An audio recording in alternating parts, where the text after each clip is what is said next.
ГСП онлайн. Городские новости сейчас.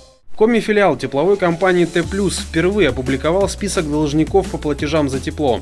Антирейтинг касается встроенных помещений многоквартирных домов. Проще говоря, это арендаторы или владельцы магазинов, офисов и так далее в цокольных и полуподвальных этажах. 25 декабря частично, а с 1 января 2016 года полностью вступит в силу федеральный закон об укреплении платежной дисциплины. Для этого планируется в том числе увеличить размер штрафных пений, при этом значительно. Но мы не можем прогнозировать то, как сработает данная норма закона и какая часть должников, собственно, озаботится ужесточением платежной дисциплины.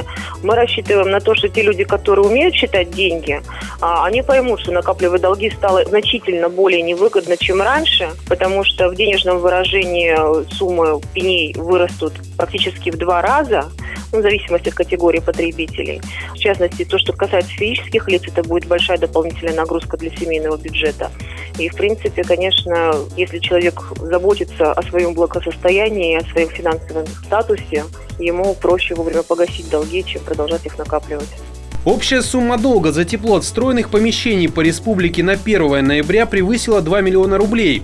Лидирует Инта, затем Сыктывкар. Ухта должна 557 тысяч. В Жемчужине Севера самый крупный должник – индивидуальный предприниматель. Он не заплатил 134 тысячи.